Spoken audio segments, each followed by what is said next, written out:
So it was pretty cool out there at RE Plus. It was Hold on. pretty good, Timothy. Just got to make sure the stream is live. Okay, I think we're live. Welcome to the Clean Power Hour. Today is September 29th. The fall has begun. And you can find all our content at cleanpowerhour.com. Please give us a rating and review on Apple and Spotify. Check out our YouTube channel. That's where these lives live during and after we record them. But I want to welcome my co-host, John Weaver, the Mr. Commercial Solar Guy. Hey Tim, how are you? The Mr. Commercial Solar Guy. Whichever line works. That's what I'll take. It was great to hang out with you last week. We actually got to see each other in sunny Anaheim, California for RE Plus, the largest solar and storage conference in North America. 27,000 attendees. People are so pumped up because of the IRA, and it was a full week. I would love to hear any trailing thoughts and experiences you had from RE Plus. Just that every single direction I walked, there was something to get my attention, and I in no way was able to see the whole floor, especially with my other responsibilities of meeting with people. And it was big, it was busy, it was good to see a lot of people. People did seem to be in good spirits. There was talk of investment, growth, and expansion, and I guess I didn't even notice a negative attitude. I just saw people who were positive and there to do some business. And so I guess that you're right. The halo of the IRA being signed is there, and it was cool. I spoke to multiple module manufacturers who said they're exploring building facilities in the United States. And these are people who hadn't announced yet. So it's like brand new people. And it's like, we've talked about it, but we just haven't released any press or this or that. And it's like, wow, that's interesting. So just growth, lots going on. Well, the Inflation Reduction Act incentivizes manufacturers to make their goods here in the US. So there is now industrial policy in the United States that encourages manufacturers to actually build factories here instead of sending them overseas, which has been going on for the last 40 years. And it's very important. These are good paying jobs. They're vital pieces of infrastructure for the clean economy. And so it's a win-win, right? And I'll pay more for an American-made solar panel, happily. Although it won't be more because of the incentives, right? You get an extra 10% on the ITC by having it made in the US, right? Yeah, well, not explicitly, but yes. If every single component were 100% in the domestic US, you would get an extra 10%. And technically, it doesn't even have to be every single component. If all your iron and steel is American made, and then 40% of your manufactured goods, then I think that's the way it's going to be in the first year. There's still some ruling, some refinement to come out. And so maybe, if you get just your module and your inverter, or your module and your balance of system, USA made, and, other than your inverters, then maybe you'll be close. Racking is oftentimes, because it's a lot of metal being shipped, oftentimes made in the US. So, there's 10% of extra investment tax credit available for a lot of people, and good energy. So all that was good. Big place. And my mind was completely blown, I have to say, by one chance meeting. I was hanging out down in the at the far end where some smaller companies had booths, and I met a young woman. I'm trying to find her card, but her company is Agri Solar Consulting. Nice.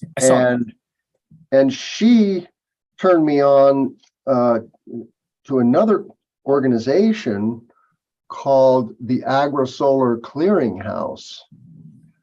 And Not hear of that. I had never heard of this, but this is a nonprofit, largely funded by the DOE, and their website, just Google it, Agri-Solar Clearinghouse, is an amazing treasure trove of experts on agrivoltaics, R&D in that space, what's going on in industry. There's just a ton of media being collected and accessed there. So really looking forward to interacting more with the clearinghouse. And I'm developing a course for HeatSpring on agrivoltaics. I already have 2 courses. I have one free course on how to qualify commercial solar leads and projects. That's a 1-hour course, and for 1 CEU if you're pursuing NABCEP. And then I have a 5.5-hour course selling and developing commercial solar projects. But super excited to get serious about agrivoltaics. I've given a few talks over the years and hosted some webinars, but now I'm going to go deep and double down because, as you know, John, agrivoltaics is the bee's knees, and it will help our industry reduce the pushback that is occurring in rural communities against solar. One of the things that's going on is there's a lot of infrastructure, different types of infrastructure that's impacting rural America. There are 60,000 miles of CO2 pipelines that are now planned in the US by the fossil fuel industry. And there's lots of new power lines also, which can use eminent domain, which is something that landowners are not fond of, although we do need the infrastructure. And then, of course, there's wind and solar development going on. You and I both know that solar development is relatively benign for the land, and it's good for the landowner. But all of this stuff amounts to, oh my God, they're trying to pave over the breadbasket. And so rural communities are pushing back more on any development of any kind. And that's just not good for the clean energy transition, because we want the good stuff to go through and to be accepted. And I think that agrivoltaics is one of the keystones of this. What are your thoughts? You gotta recognize I'm really biased toward agrivoltaics. So I just think it's a real good chance to do something nice and do it in volumes that are chewable, like 50-acre chunks. Like if there was a standard 49.9 acre agrivoltaic plus community solar facility, I would be interested in selling it, because I just think that's a nice size. I've seen there's a few out there, but I've seen so many, it seems, because I look at every one I can. But there's just so many examples where we figured out how to integrate food and solar. Then we have the research that I read about a few years back from Oregon, and where they showed maybe they modeled first, but then they showed results, experimental, of grasses growing greater volumes by a large amount in semi-arid places. And recently I've read about China, in one of their large facilities in the desert, is now greening desert land solar. And because it increases the soil water retention capacity. Right. In the shade instead of in the sun. And so it saves a little more water. And bam, now you got stuff growing. And so all this is kind of neat. We do have to scale a whole bunch of solar, but if there's a particular region that's like, no, we won't do solar or pure solar, no industrial. Well, let us do community agri-solar. And if that's it, bam, done. Because then we're still doing food. There's challenges with jobs and challenges with giving up 50 acres of good producing land for experimental land plus solar, but the solar revenue more than makes up for that risk. in terms of dollars per acre. So while you're experimenting with this new crop underneath, we'll pay you to put a new crop above. And we're pretty certain that that's going to work. So I like agrivoltaics. I like how it's growing. I like how it's evolving. Right now, to be blunt, it gets much more press than the reality of the volume that's in the ground. I use it as a halo to a degree, because 99.5% of solar getting deployed is just standard solar, but it's growing. Maybe it's 80% now that, 20%, 30% now has at least grasses, natural grasses, and grazing. I'm going to be covering a story from Baywa. Somebody made a great joke. I'm covering a sheep story from Baywa, and they needed the perfect. Kite Rocket did that. I just forgot his name. I remember his beard better than his name. The gentleman who runs Kite Rocket. I made that joke because I spoke with Baywa at the show, and it was neat to listen to them optimizing sheep. They're no longer just putting sheep out there. They're optimizing sheep, and they're optimizing the business plan, Tim. So they have a couple of business plans. Like, for instance, there's a farmer in Mexico who is paid in the extra lambs, and Baywa bought the sheep herd. So the gentleman just runs the flock, and apparently they make 1.5 to 1.7 lambs per couple or per unit per year, something like that. Yeah. And so this guy he's paid in lambs. Another gentleman in Texas, he owns the sheep, but he's paid like 50 to 100K a year, something like that. And I think Baywa takes a cut of the mutton that is sold at the markets. And then, so there's different models that they have going on. So I'm actually surprised with how far it's going. And in my dreams, I want an inside greenhouse that's all, 10% transparent solar panels. So a greenhouse that's solar powered, maybe it's 50% panels. And then right next to it, I want some outside crops. And then next to that, some animals that are kind of working among everything. So, my nice little solar powered food utopia. So I found the contact. It's Alexis Pascaris at AgriSolar Consulting. I put that on screen, and now I'm going to put the AgriSolar Clearinghouse on screen. Stacy Peterson is the director. Had a nice chat with her yesterday. And but there's a wealth of information here. If you go to the partners, then you see contacts from NREL, and there's Rob Davis, who now works for a utility, but is famous in the solar agrivoltaics world.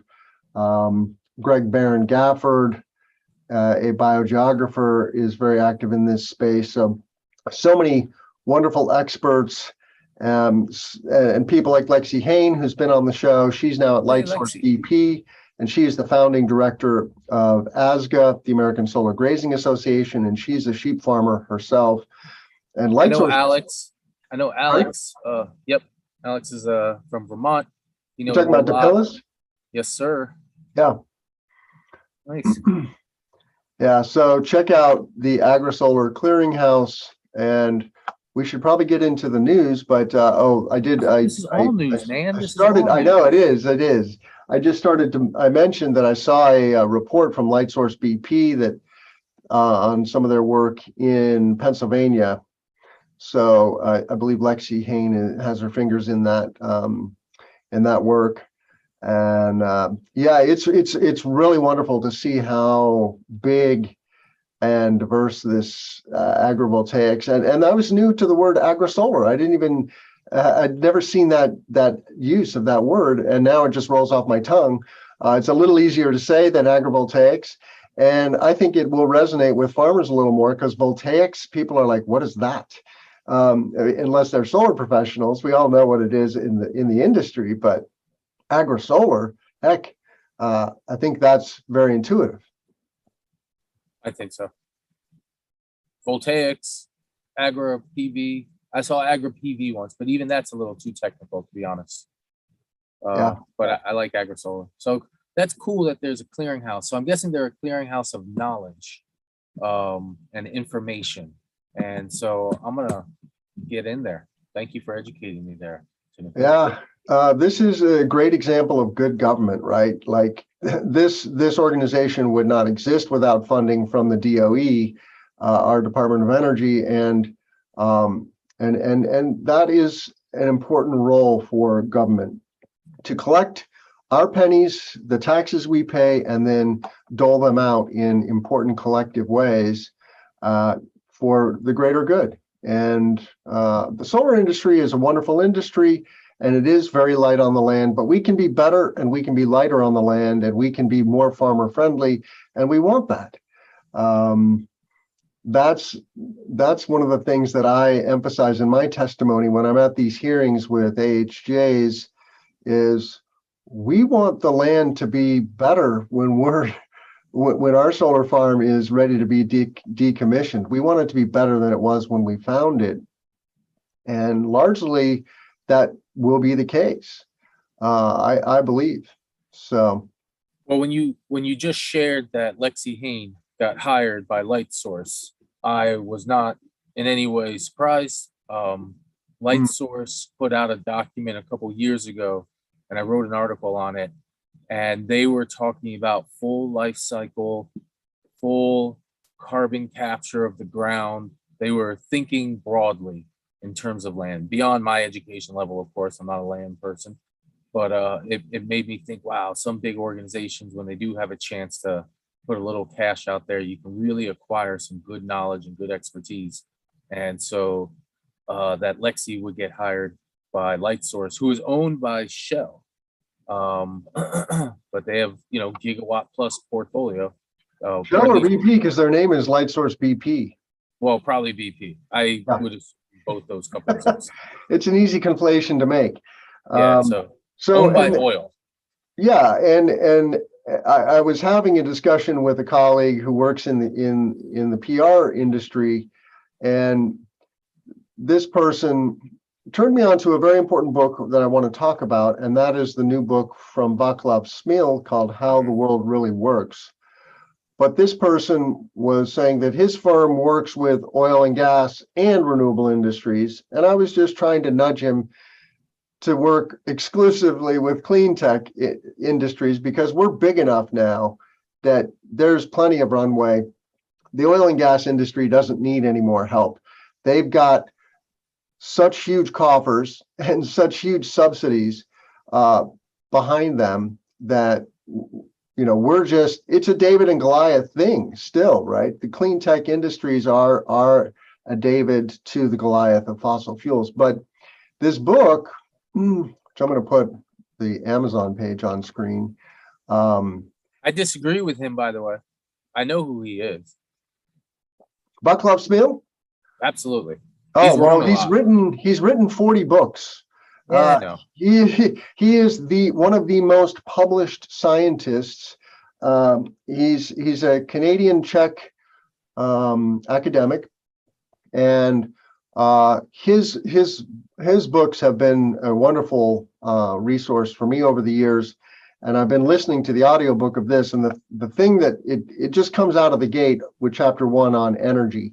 And what is immediately present is how big fossil fuels are in the economy. And he just kind of walks through, right? And you and I know this, but when he puts numbers to it, it just kind of boggles the mind. Everything from food to transportation to the built environment to plastics and of course energy. So we have our work cut out for us, in terms of decarbonizing the economy. But it's okay if we use the fossils for plastics, and maybe but fertilizer won't last, and energy won't last. We can use it for all those other places, and it's great. But I don't agree with some of his opinions that because it hasn't happened in the past in a certain way, it won't happen in the future. Yeah, I think he's missing certain trends. You mean his opinion about the length of time it takes for energy transitions? Yeah, and whether it's possible. They historically take about 100 years.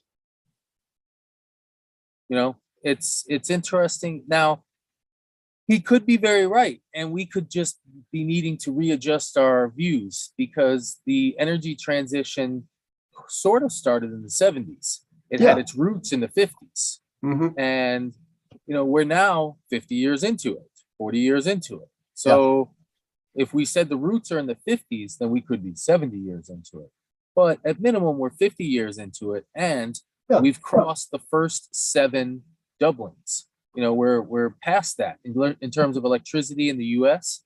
The first 7 doublings get us to about 1%. Now we're at 4%. So we're past 2 more doublings. So another doubling is, we're moving along in certain pieces of it. So We're I don't know. 4% just with solar, right? For electricity, just solar. Actually, by the end of this year, we'll be at 5%. We're now growing Yeah. at greater than 1% per year of a solar addition. So, And, so I like, but when you look at carbon free, when you look at nuclear, hydro, wind, and solar, that figure is much greater, maybe 30%. I don't know. no, carbon free, I believe, will cross 50% in 23, 24 probably. Yeah. Maybe in 23, but probably in 24. I wrote an article on this. I think we're about 46%. We just passed our peak month, which is April, May. Usually it used to be May. I guess it's April these days. So here's a prediction I'd like you to make. When are we gonna stop? When are we gonna turn the corner and reduce the ppms of CO2 in the atmosphere? Right, that number is still climbing, and in 2022 it's climbing. So that's a critical turning point for all of humanity. I don't know, 2050. I'm not positive on us slowing that. For a while. Well, maybe you do agree with Vaclav Smil then. Well, there's a lot of After other. all. We could get rid of all the clean electricity and transportation, but we still have land use, and whether or not we're ever going to be successful with carbon capture just yet. So we could clean our grid and transportation and still have increasing CO2 due to our land use habits and fires. We're now experts at creating fires.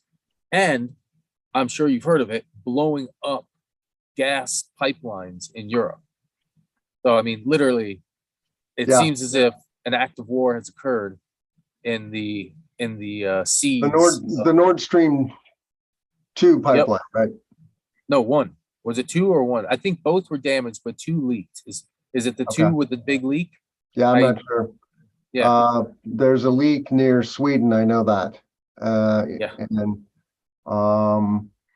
And they suspect that the Russians have sabotaged it. Is that the thinking there? I'm not sure. I mean, there's opinions out there that it's sabotage. I would assume the only ones in the world who are doing things like that are the ones who are waging a war based on energy and seeking to leverage their energy positions. Maybe this is a tool of saying, hey, we're crazy. We just cut the cord. Maybe the Russians, we already stopped that pipeline. So Nord Stream 2 was already stopped. So maybe the Russians made a judgment call and said, listen, they've already cut the pipeline off. So why don't we just blow it up for the heck of it and try and create this facade? Because they did it right around the same time that Putin said, hey, nothing's off the table. Mm-hmm. If you mess with me, nothing's off the table. And when he's doing extracting land from other countries or attempting to. So it's, energy, man. Price of energy is up. It's we live in a complex thing. So should we cover some news? Where are we going to cover some news? Yeah, you found a little video about an electric airplane. Alice. It's called Alice. Alice is the name that they've been calling it. Okay. Here we go. There it is. This tiny little airplane. It's just electric. It's on the runway. It's on the runway here at the bottom of the screen. I don't know if the headline was correct, but there's a chaser plane over top. But what some of the research or some of the headlines were saying is that this is the first electric passenger plane to take off. And if that's the case, that's pretty cool. We're watching the first electric passenger plane take off. For some reason, I thought there were others, but maybe there's other small non-passenger planes. Oh yeah, there's definitely electric. other electric airplanes. I don't know about passenger airplanes, but All right. So that was the specification that I think. yeah. So made how it many important. people will this carry? It looks like maybe 20 people. Yep, little local commuter. Yeah. Puddle jumper. Yeah, Vaclav gives some interesting statistics on, the density of kerosene, which is what jet fuel is, versus batteries, and that's also pretty eye-opening. It gives you a sense of the challenge that we're facing in terms of electrifying long-distance transportation. As we've reported on the show, it is happening, right? Ships are being electrified, and airplanes are being electrified. I think there's a future for hydrogen in long distance transportation also. I don't know that anyone has built a hydrogen airplane or a hydrogen ship yet. There is the flammability issue, which is non-trivial, but kerosene's flammable too, right? So it's obviously we know how to make a safe airplane. Regarding the long distance, if our worries are that we can't do the longest routes, and those are what our worries are, we are going to be successful. The reason is, if the longest routes, the longest 5% are the issue, that means we're going to knock out the other 95%. And if we knock out the other 95%, let's just say the longest routes turned out to be the dirtiest oil, sulfide, or nastiest oil they got to burn. And that's all that we figure out. We never advance ever in all of the future of humanity. We'd be okay. If we had 5% of our CO2 output as a species than we have today, we've won, because we would then have enough time to figure everything else out. So if the thing is, we can't do the longest trips, great. I, John Fitzgerald Weaver, am more than happy selling to 95% of the marketplace, if that's what our species has an opportunity to do. And that means we're victorious. And research that we've covered on this show, 40-50% of routes already are financially viable for electrification. 40-50%. These are like gigawatt hour boats, which is weird. Just I've never considered the capacities that they've talked about, but it's amazing. But if we're at 40-50% already, and our math is saying, the longest, great. We're gonna get to 75 in 5 years. We're gonna get to 85 in 10 years. Yeah. I love it. Speaking of hydrogen, you found a story about NYPA, the New York Power Authority. What's the story? They tested, I don't know if it's that unit exactly, but it looks like that. Very cool. They tested a hydrogen ranging from 5 to 44% in a turbine, and everything ran smooth. And I believe it was up to 18%. If you scroll down a little bit, maybe it's 34%. Yeah, so they're blending hydrogen in with other fuels. Natural gas. Yes. And then these turbines are used for all kinds of things, but generating electricity front and center. And was there another chart you wanted me to? Oh no, just 14% less emissions. That's the key.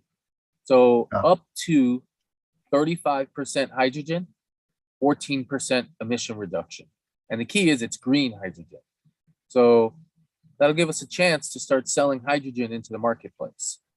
So if we can lower emissions by 14% by adding 35% hydrogen, about less than 2 to 1 reduction, because hydrogen has less energy. That's a good market tool to motivate hydrogen manufacturing. Yeah, and that was another aha for me from RE Plus. I was talking to some of the electrolyzer folks, and there's a $3 per kilogram incentive in the IRA for hydrogen.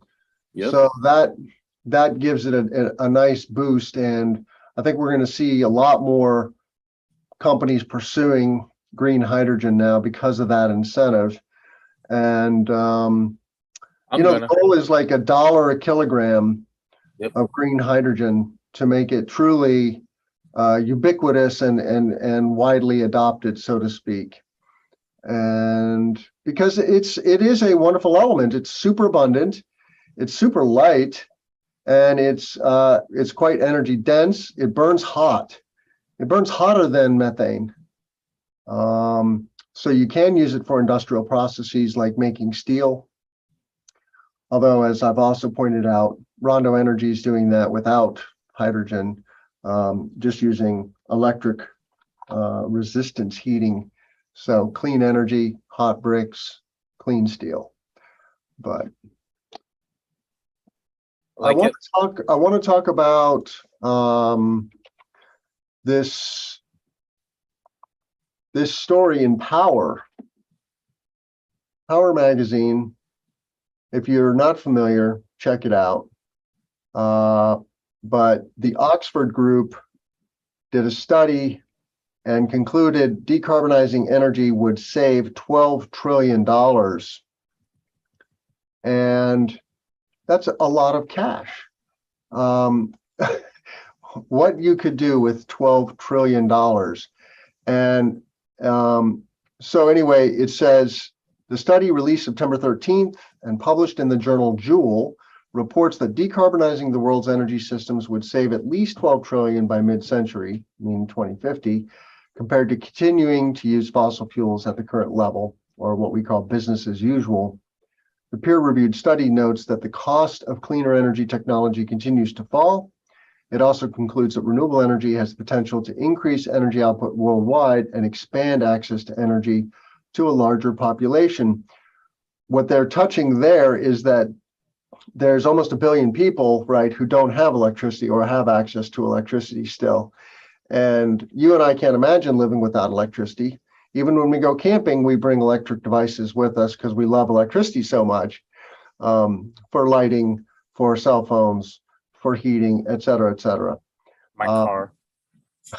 Your car. Oh, I'm so sad I don't drive an EV. Someday again. Oh, 12 trillion, man. It's a lot. It's a lot. It was this is a great line, and this is something I want to cover on the show. The Oxford Group's report was released the same day as the U.S. Department of Energy's report on the possibility of converting closed coal-fired power plants into homes for nuclear power. So our DOE is trying to incentivize a next generation of nuclear power plants. The most common one I think we see is the SMR, the small modular reactors. And folks like Bill Gates are big fans of this. And as I've said, my stance is great for Mars, no bueno for Earth. We don't need nuclear. It takes too long to develop these power plants. We don't know what to do with the waste. And so I want to have an expert on SMRs, though, on the show sometime and dig into this. These economics, and you published that chart recently. I don't know if you could find that, or if that's on the docket, of the cost of energy. And solar and wind are in the 2 to 4 cent range, and nuclear's in the 20 to 40 cent range or something like that, right? It's 10x. And so when you can, when the Earth gets 5 to 10,000 times more solar energy from the sun than we need to power all of society, I just don't see the need to pursue a next-gen nuclear industry. What do you think? I think we have more than enough money to chase the technology. I think we should pursue it without a doubt. I don't think we should build our models upon requiring it. I think we have enough money to put nuclear in the R&D bucket, and we keep giving it research money, just like we do with perovskites, just like we do with long duration energy storage, just like we do with cutting edge tech. because it's cutting edge. It's not dependable yet, at least not in the US. In the South Koreans, they seem to know how to build nuclear on time for the right amount of money. The Chinese seem like they know how to do it. So I don't know if it's nuclear's problem. Page 5 in that document, by the way, Tom. Yeah. Tim.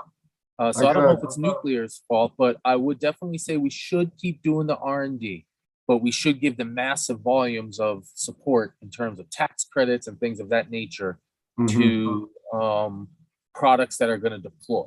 So we need to visualize them separately and push nuclear, push it. But nuclear SMRs at this point are R&D. They're no longer mature technology.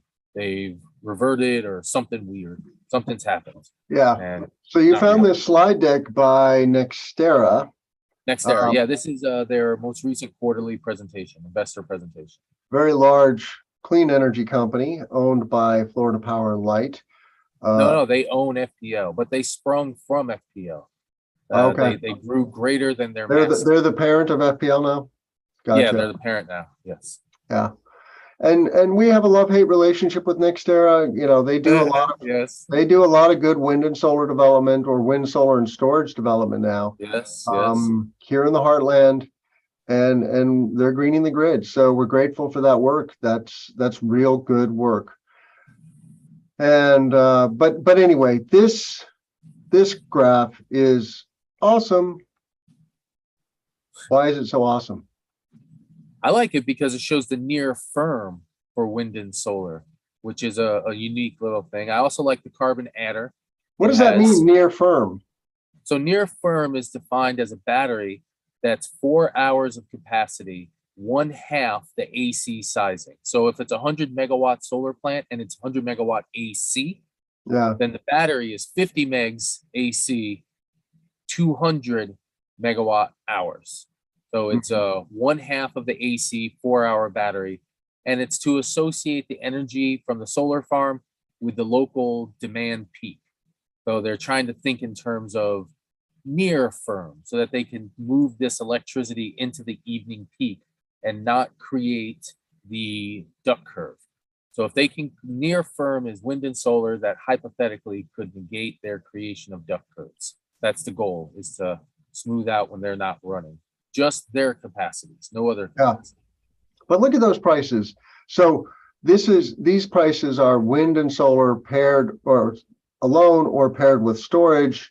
Yes. And for wind, it's $14 to $21 a megawatt hour. That's $14 a megawatt hour is 1.4 cents a kWh, right?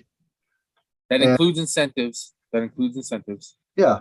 So we're approaching a penny a kWh, right? With wind and solar. Solar is $17 to $24 per megawatt hour. And then nuclear is 34 to 50. Existing nuclear. New small SMRs are over $100. But look at new offshore wind. Are you suggesting we shouldn't do new offshore wind because of price alone? It's a good point. New offshore wind is 85 to 114. I want to see those 40 megawatt wind turbines built by the Vikings. And so, yeah, we need to do more R&D. I'm with you there. I want them to push it. I want them to keep the existing nuclear open. You know, we got like just under 100 gigawatts of it. That's a lot of solid capacity factor product that just runs. You know, if we can keep that open as long as we can at good numbers, then great. That's coal we can shut down.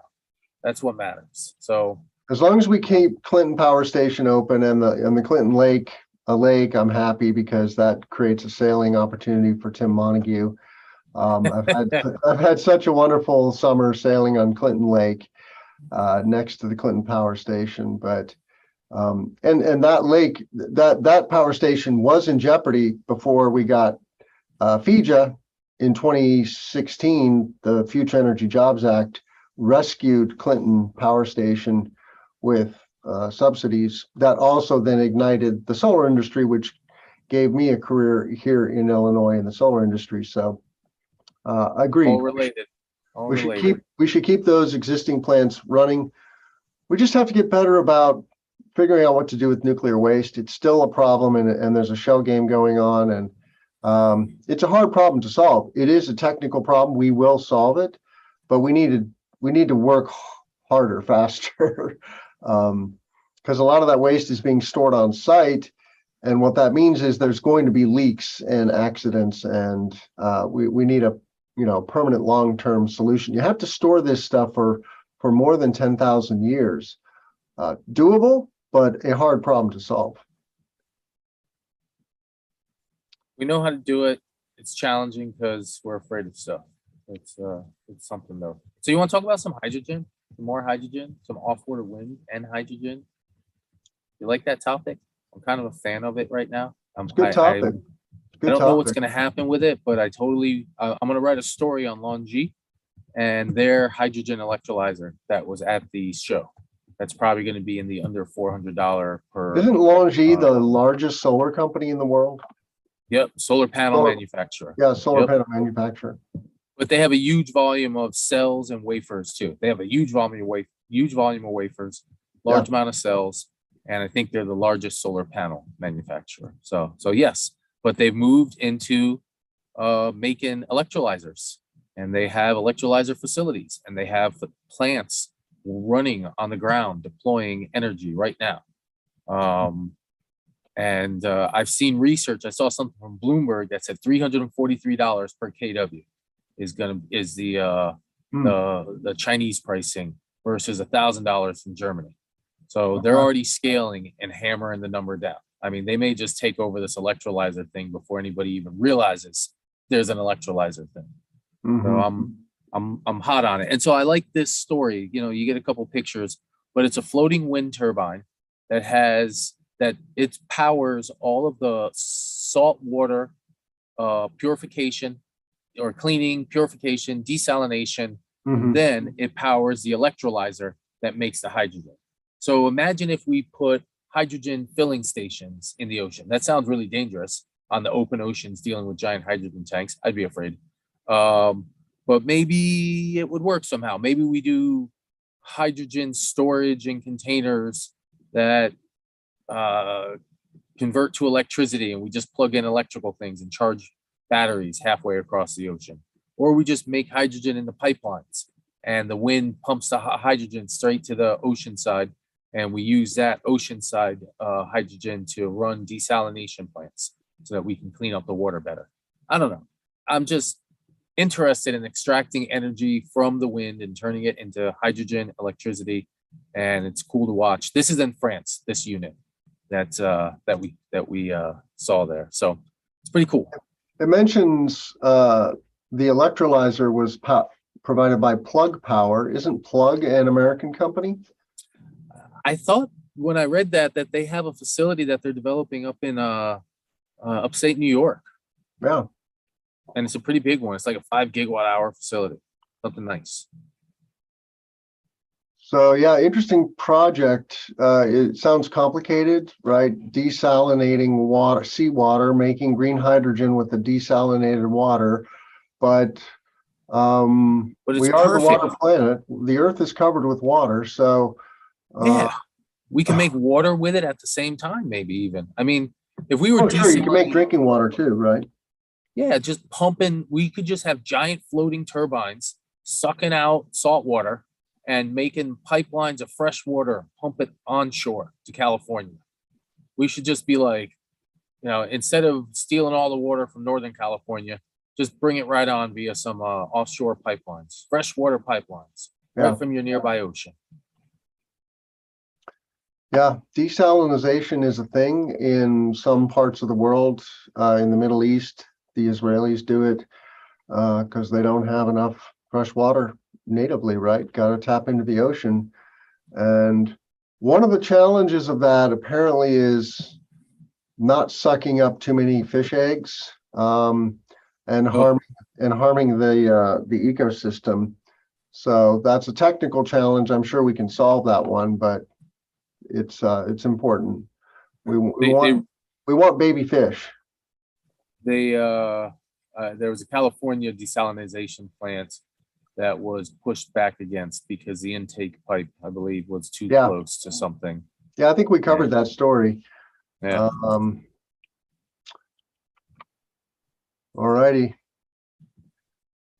We can talk about some solar technology finally. Yeah, it's about time, John. Come on. You haven't heard me say perovskites for a couple of weeks at least. Publication called Perovskite Info, nonetheless. Yes. Yes. That's awesome. So they just they broke 30%. That's the headline. They broke 30% in a perovskite silicon tandem device. The perovskite was about 20%. The silicon piece was about 10, and that was just cool. And it's a big company that did it too. So it's not like it's not just a research lab. It's a real company, Alliance. They make real products, and so it's just cool to see yet another group push perovskites forward. So now we have. I haven't heard much from Oxford PV for a while. I wonder what's going on with them. But we also have the research team in Europe. I can't remember their H and a Z. There's an H and a Z involved in their name. And what is this company though? Alliance. This is Alliance. Pardon me. Sorry, I thought I said their name. I was looking at it on the screen. So Alliance. Soliance. Okay. Yes. Alliance Partners. Yes. Eindhoven. It's German. So it's just neat. It's just neat to see things, of course. One of the things I've read about perovskites, one of the challenges is getting them to last a long time. Apparently they degrade at a higher rate than silicon solar. Is that right? Well, it was the case. It seems as if, I mean, there's other things that have to be worked through because you have to make the electricity efficiently flow from the cells. And each of these things have many, many different technologies and materials that are within them to make them work. So we have tested perovskite in accelerated testing for over 1,000 hours. And accelerated testing at 1,000 hours is roughly what we consider what's necessary to be done to verify that a panel will last a 25-year warranty. So I do believe in multiple instances, in multiple research groups around the world, we have crossed the 1,000-hour line for testing perovskite modules. So yes, the degradation issue was real. It would happen really fast, like 5% a month, and bam, in like 2 months you're at 60%. And maybe not that fast, but we're better now. In fact, there was a dude who built a system in a lab, and he built the product himself. Not himself, he had a team of people, but they built their own solar panel, and it lasted like 9 months at 85-ish% efficiency, which is low. You know, that's what you get after 25 years, 85%. But this is a guy in a lab building it. And so we're getting better at it. I do believe we've broken through it. I do believe we're going to have a real perovskite product in the next 2 to 4 years. That's going to be, start off. You mean a commercial product? Yeah. Yes. Cool. Yeah. So it's coming. It's coming. You found a good story from BNEF, Bloomberg New Energy Finance. Yeah. Otherwise known as BNEF. Yeah, a lot of cool charts. I'll put this a lot on. Good stuff going on. The zero emission vehicles progress dashboard. And this just came out last week. So I'll put the dashboard up too, but I'll tell you on EVs. So the most interesting thing about this post was actually in a tweet that BNEF put out. And in that tweet, they said that EVs and fuel cell vehicles are expected to avoid 1.7 million of barrels of oil per day in 2022. Mhm. So the global use of oil for transportation is in the 48-ish, maybe 50 million barrels a day. Okay. 1.7 Yeah, out of 50. right. That's 3.4. Well, no, this thing says 3.8. So it's like 48 million barrels. 1.7 out of 48 million barrels. That's Mhm. almost 4%. That's a number. That's a stressful number for an oil person to be thinking about. Holy crap. 4% of global demand is now gone. Yeah. Man, I don't buy oil anymore, Tim. I used to, I mean, I buy more gas now, natural gas, because I use more electricity than I did prior, but I don't buy oil anymore. I used to put 20,000, 25,000 miles a year on a car. I still do.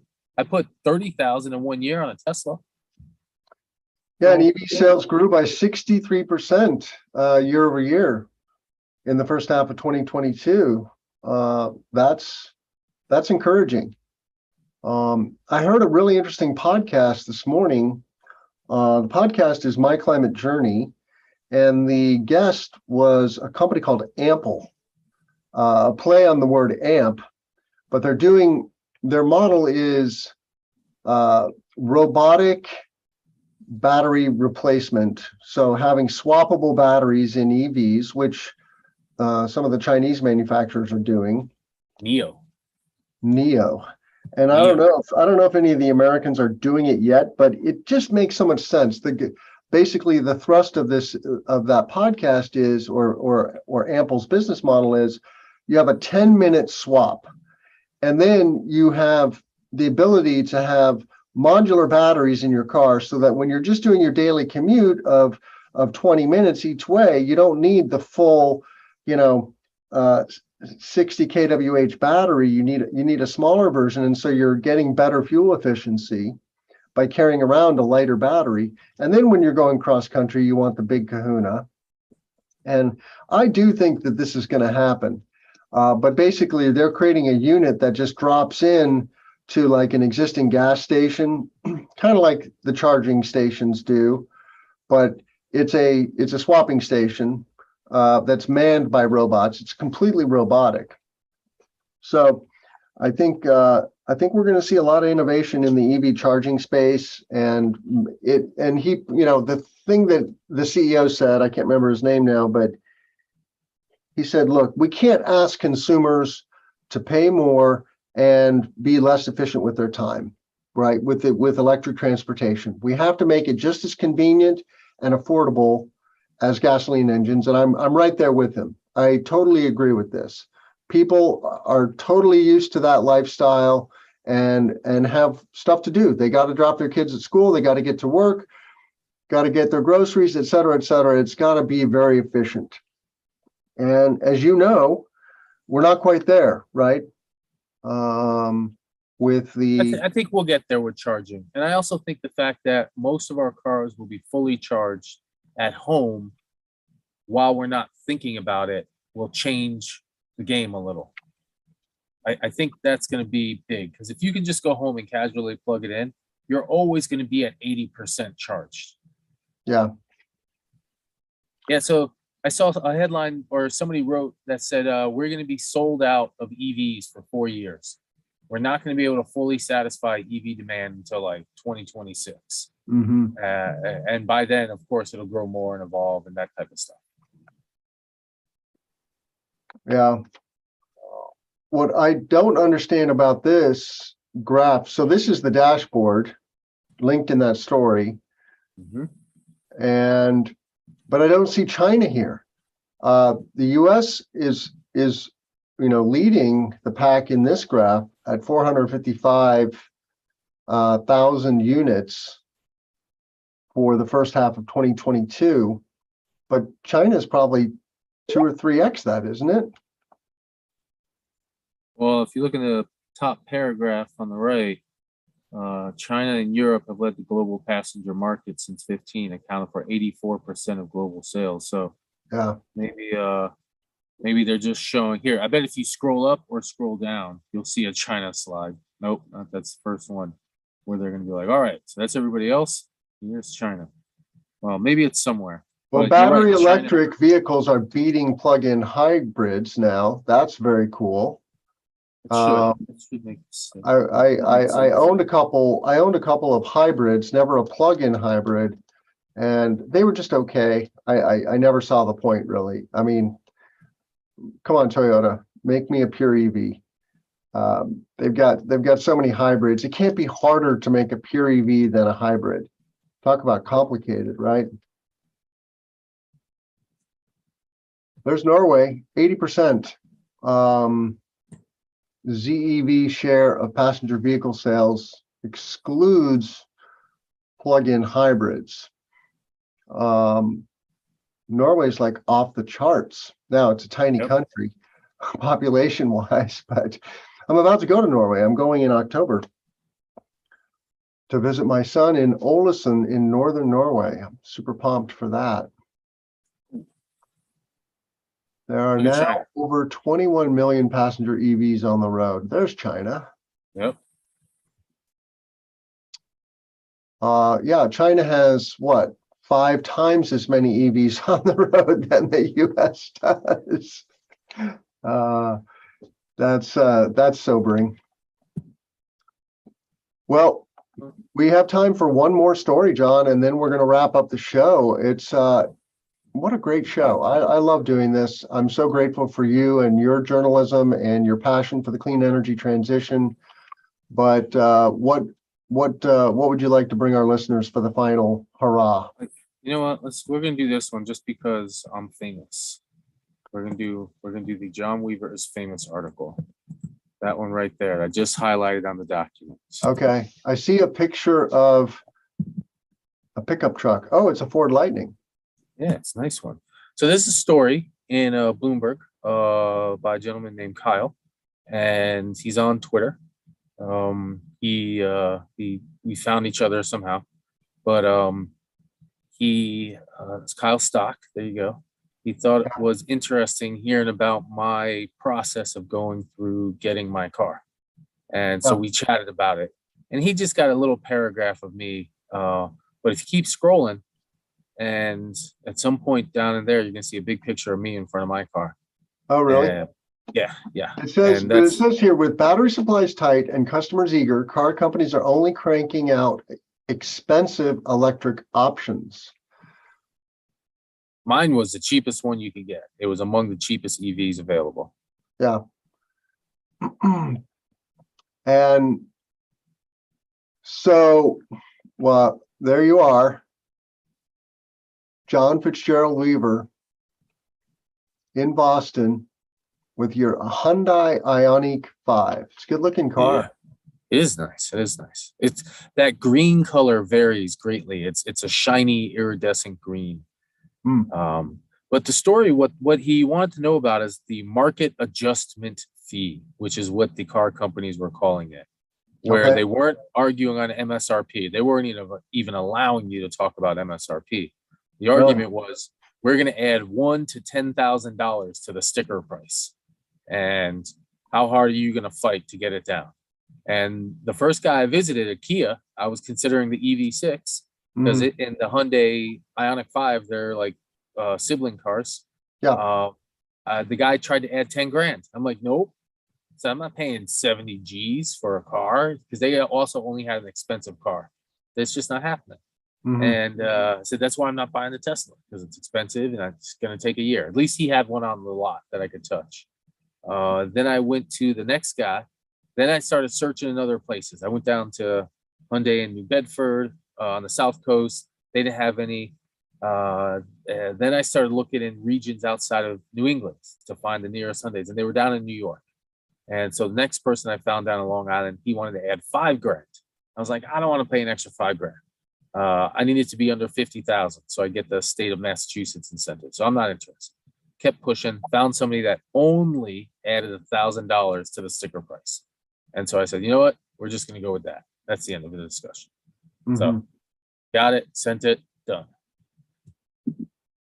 Yeah. So what this article is pointing out is that automakers are building more expensive vehicles, and that is problematic. It's not going to help make EVs accessible for the ordinary consumer. And I'm just shocked at how long it takes. You know, I have no idea still when I might get my Ford Lightning, and they keep sending me emails. Hey, check this out. Check this out. What all these options you can get, but no But not timeline, yet. no timeline for when you could actually get it. So they're feeling some pain. The automakers are definitely feeling some pain. I saw Elon tweeted, Tesla and Ford are the only American car companies that will survive the transition. I love it. He's throwing it down. All right, John, we've done it again. Check out all of our content at cleanpowerhour.com. Give us a rating and review on Apple and Spotify. Subscribe to us on YouTube, and reach out to me, Tim Montague, on Twitter or LinkedIn. How can people find you, John Weaver, Mr. Commercial Solar Guy? .com, commercialsolarguy.com. That's my place. Also on Twitter as Solar and Mats, and on LinkedIn, John Fitzgerald Weaver. But really, Commercial Solar Guy, that's my website. I got to do some upgrade work to it soon. It's a couple years. It's a few years old now. It's like 4 or 5 years old now. It needs some love, needs some attention, but that's it. Commercial Solar